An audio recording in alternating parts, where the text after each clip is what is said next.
sir, anong pangalan mo kanina, sir? Obar Dagumbi. Tapos anong barangay ito? Damalusay, Dato Paglas. Ayun. So, ilan po ang sukat nitong in-apply nyo ng Unigro, sir?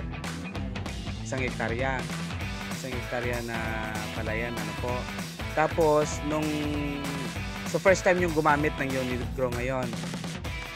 Tapos, bago ang Unigro, ang ilang sako yung harvest mo? 80 sako.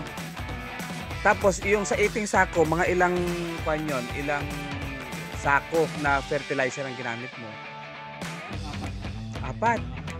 So gumamit ka ng 4 na sako ng abono, and then gumamit ka rin ng chemical.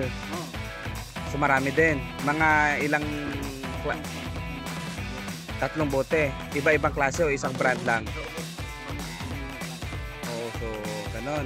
So ibig sabihin nun, sa harvest mong 80 sacks, gumamit ka ng 4 na sako na abono, gumamit ka pa ng chemical.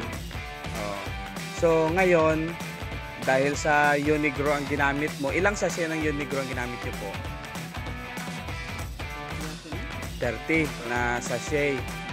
30 sachet. Tapos, gumamit ka pa rin ba ng abono?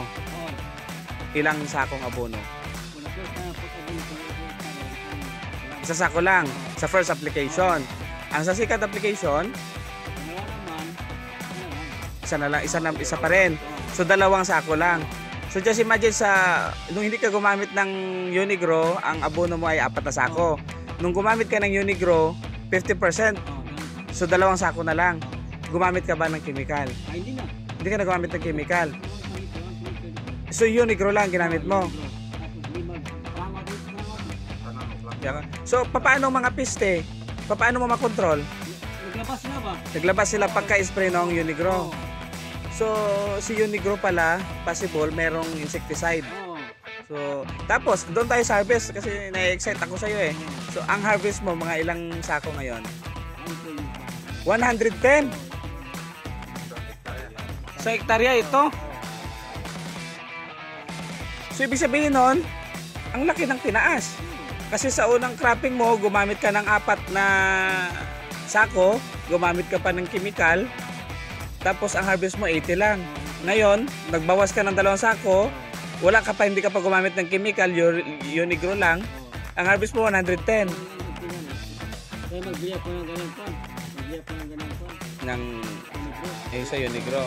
So yun at yun. So ano ang masasabi mo sa mga kasama nating farmer na gusto mong matulungan din?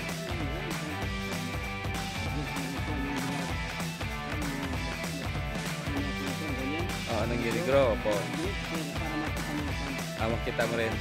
So i-encourage din natin sila, no? So ayun, maraming salamat dahil sa isa ka sa mga nag-testimony na kung gaano ka effective si Unigro. Ayan. Good morning po.